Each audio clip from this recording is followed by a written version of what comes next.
तुळजापूर सारख्या पवित्र भूमीत ड्रग्सचा विळखा इतका घट्ट बसलेला असेल हे कधी कुणाला वाटलं होतं का? देवीची आराधना करणाऱ्या या नगरीत आता व्हाईट पावडरचा बाजार भरलाय आणि दुर्दैवाने तोच बाजार पोसणारे नेते मंडळी आणि त्यांचे हस्तक आहेत. तुळजापुरात ड्रग्सचा व्यवसाय एका माजी नगराध्यक्षांच्या व्यसनातून सुरू झाला आणि त्याच्याच व्हाईट पावडर प्रेमामुळे एका टोळीने पूर्ण शहराला विळख्यात घेतलं. दिवसेंदिवस वाढत्या मागणीमुळे हा धंदा एवढा मोठा झाला की आता यामध्ये राजकीय छत्रछायेत वाढलेली गँग उभी राहिली आहे. अलीकडेच अटकेत गेलेला विश्वनाथ उर्फ पिंटू मुळे हा भाजपचा पदाधिकारी आणि त्याच्या आईच्या सभापती पदाच्या काळातच हा कारभार जोरात सुरू होता. हा केवळ एक छोटा पाळीव मासा आहे. मोठे शार्क अजूनही मोकाट आहेत. या प्रकरणातील अटक सत्र पाहिल्यास लक्षात येईल की पोलीस फक्त छोटे मासे पकडून फाईल क्लोज करण्याच्या तयारीत आहेत. पिंटू मुळे हा भाजपचा पदाधिकारी असल्याचे आता उघड झाले आहे, पण तो फक्त प्याद आहे. शहरातील मोठे राजकीय लोक या धंद्यात गळ्यापर्यंत बुडाले आहेत. 1500हून अधिक तरुण ड्रग्सच्या आहारी गेले, पण जबाबदारी घेणार कोण? पोलिसांनी एका पाठोपाठ एक 6 आरोपी अटक केले, पण अद्याप राजकीय वरदहस्त असलेले खरे गुन्हेगार बाहेरच आहेत. तुळजापुरात एवढ्या मोठ्या प्रमाणात ड्रग्ज येतं कसं? फक्त स्थानिक पातळीवर याचा व्यवसाय चालतोय असं नाही, तर हे एक मोठं नेटवर्क आहे. पोलिसांनी आतापर्यंत फक्त प्याद्यांना पकडलं, पण किंग मेकर कोण आहे? ज्यांच्या वजनामुळे आरोपींची अटक कळत होती ते राजकीय नेते कोण? मुख्यमंत्री देवेंद्र फडणवीस यांनी ठणकावून सांगितलं, ड्रग प्रकरणात पोलिसांचा सहभाग आढळल्यास त्याला थेट बडतर्फ करण्यात येईल. तुळजापुरात एका पाठोपाठ एक अटक होत असताना परंड्यातील हाजी मस्तान मात्र अजूनही आउट ऑफ कव्हरेज एरिया आहे. परंड्यात ड्रग्सचा सिंडिकेट एवढ्या जोरात चालतोय, पण स्थानिक पोलीस मूग गिळून गप्प बसलेत. एवढ्या मोठ्या राजकीय नेत्यामुळे हा हाजी मस्तान आजही पोलिसांच्या तावडीत सापडत नाही. 5000हून अधिक तरुणांना ड्रग्सच्या दलदलीत लोटणाऱ्या राजकीय कवच मिळतच कुठून? तुळजापूरमध्ये कारवाई वेगाने सुरू आहे, पण ती फक्त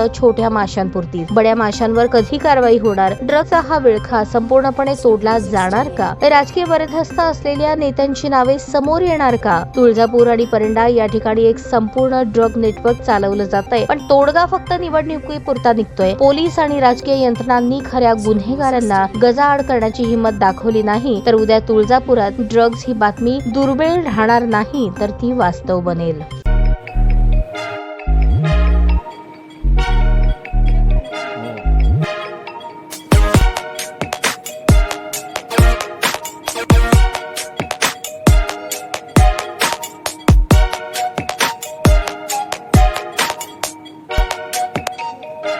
सोलापूर शहरातील सुप्रसिद्ध हॉस्पिटल म्हणजे सेंट्रल मल्टी स्पेशालिटी हॉस्पिटल मागील अनेक वर्षापासून सेवा बजावत आहे. 24 तास इमर्जन्सी सर्व्हिस, मॉडर्न टेक्नॉलॉजी, अनुभवी डॉक्टर्स तसेच अत्याधुनिक तंत्रज्ञान सुविधांनी सुसज्ज स्त्रीरोग प्रसूती विभाग, ऑर्थोपेडिक विभाग, मेडिकल विभाग आणि इतर एकमेव नाव म्हणजे सेंट्रल मल्टी स्पेशालिटी हॉस्पिटल. पत्ता गणेशपेठ शॉपिंग सेंटर, मंगळवार बाजार, सोलापूर.